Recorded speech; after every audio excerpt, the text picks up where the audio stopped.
को नाममा, गणतन्त्रको नाममा निषेधाज्ञा जारी गरेर आफूलाई सुरक्षित राख्न खोज्नु भएको छ। कति दूरी छ यो निषेधाज्ञा भत्काएर सिंहदरबार जानको लागि? धेरै दूरी छैन। यो कुरा याद गर्नुहोस्।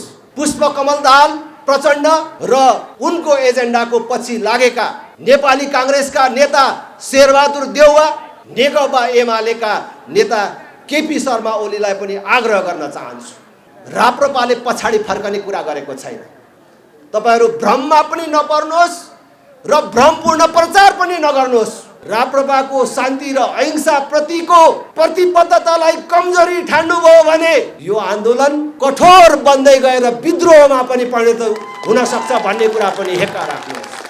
देशले थप द्वन्द्व बिहोर्न सक्दैन। 10 वर्षे द्वन्द्वको कारण देशले जुन क्षति बिहोर्नु पर्यो, देश जति वर्ष पछाडि पर्यो त्यसलाई हामीले राम्ररी हेरेका छौं। त्यसकारण देशमा फेरि हामी द्वन्द्व निम्त्याउन चाहदैनौं।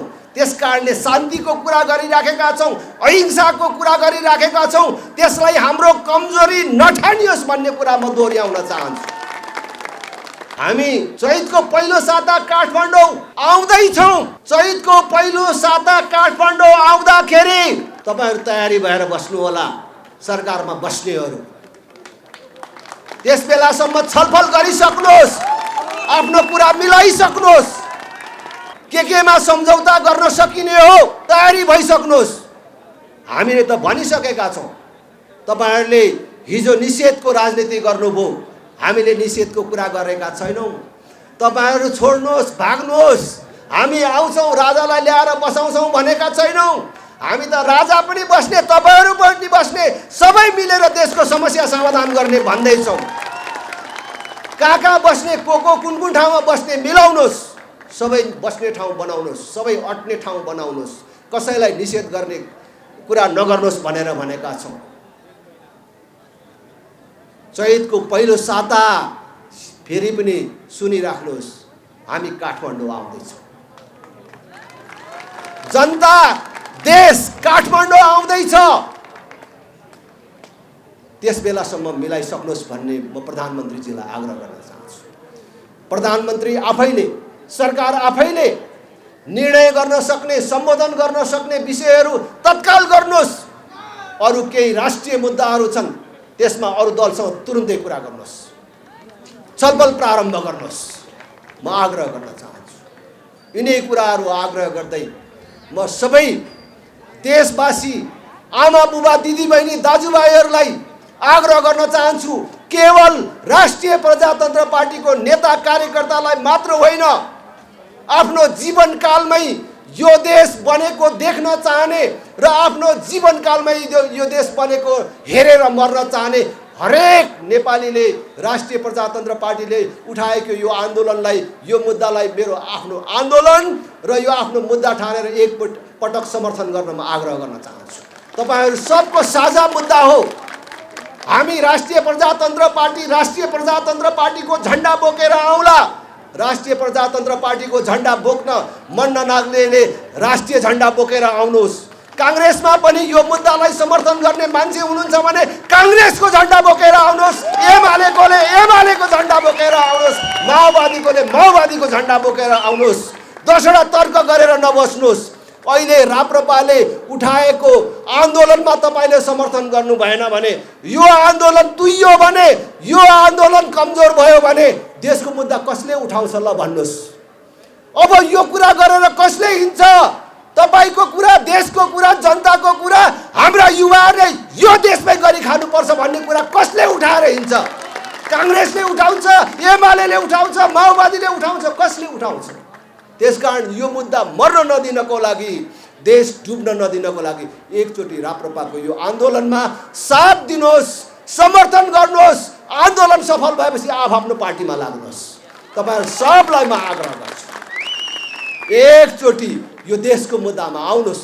10वटा तर्क नगर्नुहोस्, 10वटा बहाना गरेर झुण्ड खडा गरेर अलग मुद्दा त ठिक छ, तर खै पनि के मन परेन, खै के तरिका मन परेन, 10वटा तर्क गरेर नबस्नुहोस्।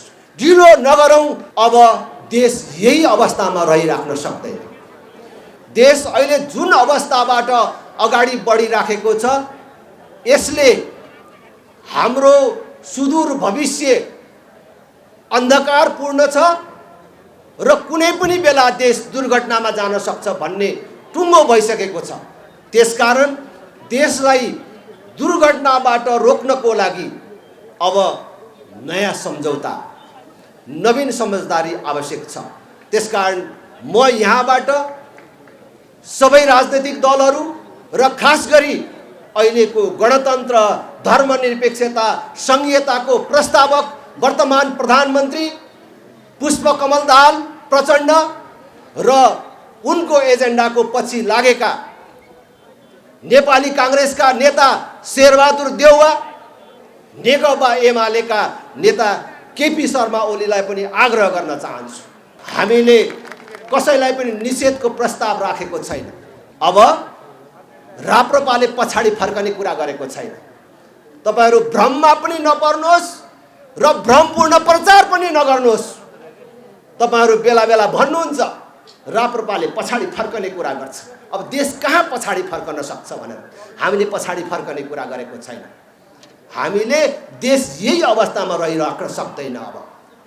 अब हिजोका पनि राम्रा कुराहरू, आजका पनि राम्रा कुराहरू लिएर नयाँ सम्झौता गरौँ र देशलाई नयाँ सम्झौताको बाटोबाट अगाडि बढाउँ र यसमा ढिलो नगरौँ भन्ने कुरा म आग्रह गर्न चाहन्छु।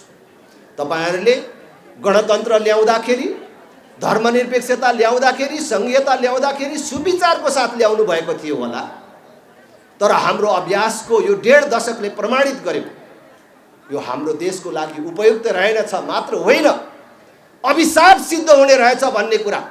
त्यसकारण हामीले अब बाटो सच्याउने नयाँ समझदारी गरौँ र देशलाई नयाँ बाटोबाट अगाडि लैजाउँ।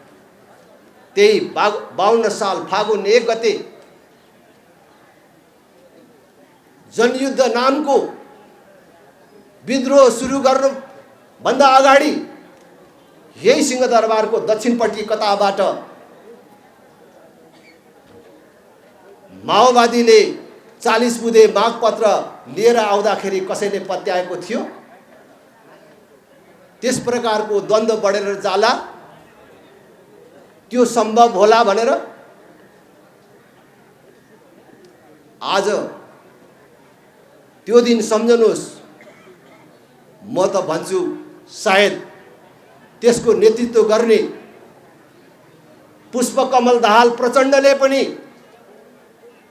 कल्पना गर्नुभएको थिएन होला, तर राप्रपा त्यस बेलाको माओवादी भन्दा आज बेसी सङ्गठित छ र आज भत्काउने, बिगार्ने होइन, देश बनाउने, कसैलाई निषेध गर्ने होइन, राजादेखि माओवादीसम्मलाई जोड्ने विचार लिएर मुद्दा लिएर हिँडेको छ। त्यसकारण तपाईहरू सबलाई जोड्न, जुट्न, एकचोटि आफ्नो बाटोमा पुनर्विचार गर्न म आग्रह गर्न चाहन्छु। हाम्रो यो मागलाई, हाम्रो यो प्रस्तावलाई तपाईले ख्यालठट्टा गर्नुभयो, उपेक्षा गर्नुभयो भने परिस्थिति बिग्रन सक्छ। हामीले बारम्बार भन्दै आएका छौँ, हाम्रो आन्दोलन शान्तिपूर्ण हुनेछ, अहिंसात्मक हुनेछ। राप्रपा कुनै पनि प्रकारको हिंसामा विश्वास गर्दैन। प्रजातन्त्र, मानवाधिकार जस्ता विषयहरूमा राप्रपा पूर्ण रूपले विश्वास गर्दछ र प्रतिबद्ध छ। न्यूनतम 1 वर्ष सबै बैंक तथा वित्तीय संस्थाहरूबाट लिलाम प्रक्रिया रोक्का गरी पुनः कर्जा लगायतको व्यवस्था गरियोस् भनेर हामीले भनेका छौँ। अहिले विभिन्न समस्याका कारण समयमा ब्याज तिर्न नसकेका ऋणीहरूको धितो धमाधम लिलाम प्रक्रियामा जान थालेको छ। त्यसकारण त्यसलाई 1 वर्ष रोक्का गरेर पुनः कर्जाको व्यवस्था गरियोस् भनेर हामीले भनेका छौँ र कसैले आफ्नो धितो बेचेर तिर्न पाउने समय समेत उसले चाहिँ प्राप्त गर्न सक्छ। त्यसकारणले 1 वर्ष यो स्थगित गरियोस् भनेर भनेका छौँ र कतिपय ब्याङ्कहरूबाट खराब मनसाय राखेर योजनाबद्ध ढङ्गबाट विगतमा गरिएका लिलामी तथा संविधान र कानुनसँग बाजिने गरी बैङ्क तथा वित्तीय संस्थाहरूले ऋणीबाट असुलेको ब्याज सम्बन्धमा छानबिन गरियोस् भनेर भनेको छ। बैङ्क तथा वित्तीय संस्था 22 नम्बर, बैङ्क तथा वित्तीय संस्थाहरूको ब्याज दर एकल अङ्कमा कायम गरी सेवा शुल्क खारेज गरियोस् भनेर भनेको छ। 23 सहकारी लघु वित्त तथा बैङ्क लगायतका समस्या समाधान गर्न अधिकार सम्पन्न वित्तीय समस्या समाधान आयोग गठन गरियोस् भनेर भनेको छ। 24 निर्माण व्यवसायीहरूको भुक्तानी दिन बाँकी रकम तत्काल भुक्तानीको व्यवस्था गरियोस् भनेर छ। 25 द्वन्द्व पीडितलाई न्याय क्षतिपूर्ति र जफत गरिएका सम्पत्ति फिर्ता तथा मिटर ब्याज पीडितको समस्या समाधानका लागि ठोस पहल हो। 26 सुकुम्बासी समस्या सदाका लागि समाधान गर्न निश्चित अवधि तोकी घर दैलोमै गएर नाप नक्सा गरी वास्तविक सुकुम्बासीलाई जग्गा धनी पूर्जा दिने व्यवस्था गर्न साथै हाल सुकुम्बासीहरूलाई जग्गा धनी पूर्जा दिँदा लाग्दै आएको महँगो राजस्व खारेजीको व्यवस्था गरियोस् भनेको छ। 27 साना ठुला उद्योग धन्दाको व्यापक विकास तथा रोजगारी सिर्जनाका लागि उद्यमी व्यवसायीहरूले भोग्नुपर्ने झन्झटिलो सरकारी प्रणालीमा सुधार तथा लगानी मैत्री वातावरणको निर्माण गरियोस्। 28 विकास विरोधी देखिएको सार्वजनिक खरिद तथा वन ऐनमा संशोधन गरियोस्। 29 आधारभूत अधुरा तथा चालु योजनाहरूमा आवश्यक रकम निकास नगरी नयाँ योजना प्रारम्भ गर्ने र त्यसलाई पनि पछि अलपत्र पार्ने गरी आवश्यक रकम निकास नगर्ने प्रचलनको अन्त्य गरियोस्। 30 रोजगार उत्पादन तथा निर्यातमूलक उद्योगहरूलाई विद्युत तथा करमा विशेष सहुलियतको व्यवस्था गरियोस् र 40-50 हजार तलबका लागि युवाले विदेश जान नपर्ने वातावरणको निर्माण गरियोस्। 31 कृषि कल्याण कोषको निर्माण, साना किसानका लागि सहज र सहुलियत दरमा कृषि कर्जाको प्रवाह तथा कृषि मल कारखानाको स्थापना। गत 5 वर्षमा कृषि अनुदान कति र कसलाई दिइयो भन्ने बारे श्वेत प्रकाशन र छानबिन। 32 पर्यटन प्रवर्धनका लागि पर्यटकीय क्षेत्रहरूको सरसफाई सुधार व्यवस्थापन, अन्तर्राष्ट्रिय बजारीकरण तथा घरेलु क्षेत्रीय र अन्तर्राष्ट्रिय कनेक्टिभिटीमा व्यापक सुधार।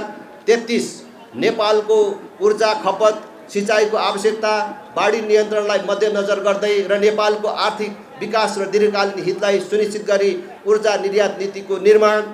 34 ऊर्जा तथा अन्य क्षेत्रमा स्वदेशी गैर आवासीय तथा वैदेशिक रोजगारीमा रहेका नेपालीहरूको लगानी तथा सिपलाई प्रोत्साहन। 35 कम से कम 100 वर्षपछिको नेपाललाई मध्यनजर गर्दै देशभरि पूर्वाधार शहरी विकास र भू उपयोग नीतिको निर्माण र कार्यान्वयन।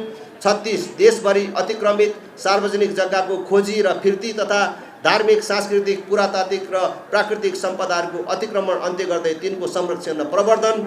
37 परराष्ट्र मामिलामा कूटनीतिक निर्देशिकाको पूर्ण पालना तथा राजदूतहरूको नियुक्तिमा राजनीतिक भागबटाको अन्त्य गर्दै दक्षता र उत्कृष्टताको कदर। 38 छिमेकी राष्ट्रहरूको संवेदनशीलताको कदर तथा असंलग्न पराष्ट्रनीतिको पालना, नेपाललाई शान्ति क्षेत्र घोषणा गर्न पुनः पहल। 39 सिद्धान्तमा मात्र नभई व्यवहारमै सबै पिछडिएका र पछि पारिएका वर्ग जाति लिङ्ग समुदायको समान अधिकारको सुनिश्चितता। 40 विदेशमा रहेका नेपाली नागरिकका लागि सर्वोच्च अदालतको निर्देशनात्मक आदेश बमोजिम आगामी निर्वाचनमा मतदान अधिकारको ग्यारेन्टी जस्ता विषयहरू राखेर हामीले यो मागपत्र तयार गरेका छौँ र यो प्रतीकात्मक रूपमा मात्रै हामीले यो बुदामा उल्लेख गरेका छौँ। हामीले अहिले मूल रूपमा भन्न खोजेको के हो भने अब देश यही अवस्थामा रहिराख्न सक्दैन। देश अहिले जुन अवस्थाबाट अगाडि बढिराखेको छ यसले हाम्रो सुदूर भविष्य अन्धकारपूर्ण छ र कुनै पनि बेला देश दुर्घटनामा जान सक्छ भन्ने टुङ्गो भइसकेको छ।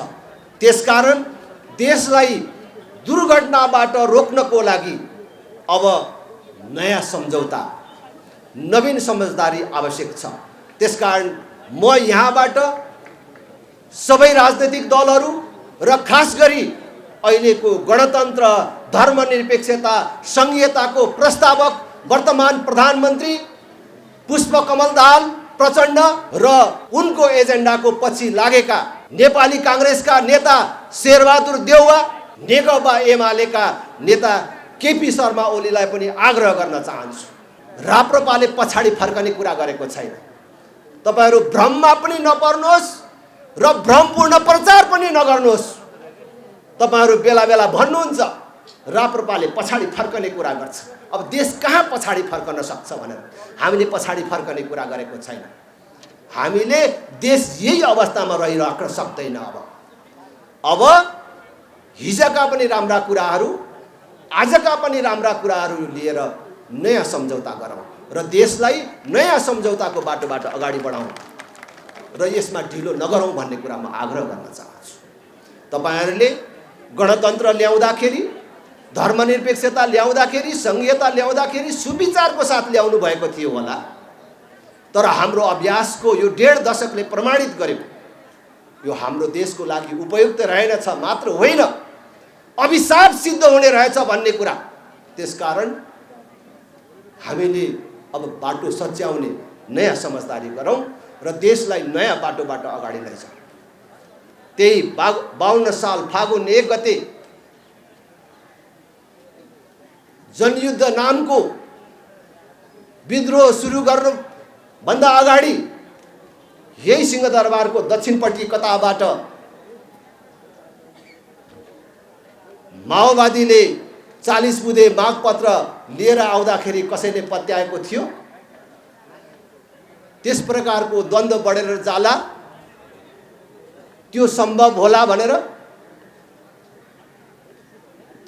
आज त्यो दिन सम्झनुहोस्।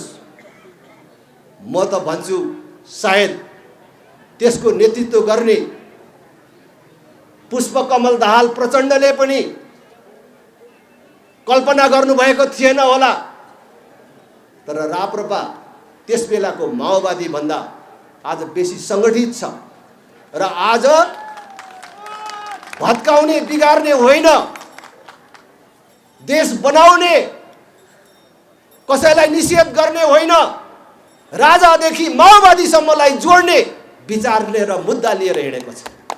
त्यसकारण तपाईहरू सबलाई जोड्न, जुट्न, एकचोटि आफ्नो बाटोमा पुनर्विचार गर्न म आग्रह गर्न चाहन्छु।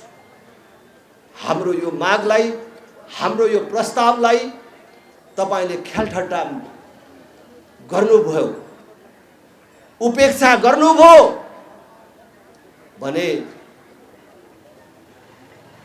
परिस्थिति बिग्रन सक्छ। हामीले बारम्बार भन्दै आएका छौं हाम्रो आन्दोलन शान्तिपूर्ण हुनेछ, अहिंसात्मक हुनेछ। राप्रपा कुनै पनि प्रकारको हिंसामा विश्वास गर्दैन।